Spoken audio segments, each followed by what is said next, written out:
দেশের ইতিহাসে প্রথমবারের মতো সারা দেশে একযোগে টাইফয়েড টিকাদান কর্মসূচি শুরু হয়েছে। চট্টগ্রামে টাইফয়েডের টিকা নিতে শিক্ষার্থীদের দীর্ঘ লাইন দেখা গেছে। জেলায় 16,62,041 জন শিশুকে টাইফয়েড টিকা প্রদানের লক্ষ্যমাত্রা নির্ধারণ করেছে স্বাস্থ্য অধিদপ্তর। উদ্বোধন করেন ধর্ম উপদেষ্টা ও সিটি মেয়র। রতন দাসের ছবিতে চট্টগ্রাম থেকে নয়ন বড়ুয়া জয়া রিপোর্ট। সারা দেশের মতো চট্টগ্রামেও রোববার থেকে দেয়া হচ্ছে শিশুদের টাইফয়েড প্রতিষেধক টিকা। সকালে কলেজিয়েট স্কুলে টিকা কার্যক্রমের উদ্বোধন করেন ধর্ম উপদেষ্টা আফম খালিদ হোসেন। বান্ডেল থাকলে প্রতি সেনমানিতে টাকা বাঁচবে। বিকাশ সেনমানি বান্ডেল কিনে জিতুন প্রতি লেনদেনে।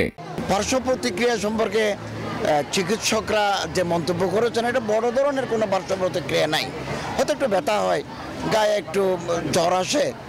এইদিকে সকালে চট্টগ্রাম সিটি কর্পোরেশন এলাকায় টাইফয়েড টিকাদান ক্যাম্পেইন 2025 উপলক্ষে চন্দনপুরার গুলেজার বেগম বালিকা উচ্চ বিদ্যালয় প্রাঙ্গণে এবং প্রবর্তক মোড়ে আইয়ুব বাচ্চু চত্বরে টিকা কার্যক্রমের উদ্বোধন করেন city mayor doctor Shahadat Hossain.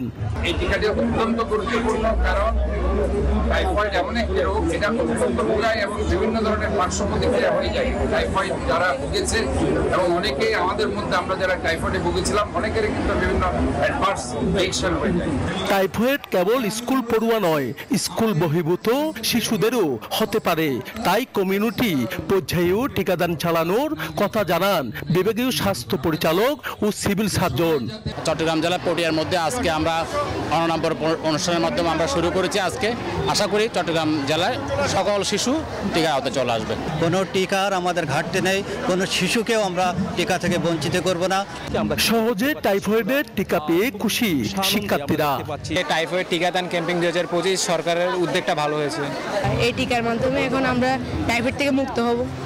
9 মাস থেকে 15 বছর বয়সী সব শিশুদের টাইফয়েড টিকার আওতায় আনতে অভিভাবকদের সহযোগিতা চান স্বাস্থ্য অধিদপ্তরের কর্মকর্তারা। জুড়ে কিন্তু টিকা দেবে। নয়ন বড়ুয়া জয়, নিউজ 24, চট্টগ্রাম।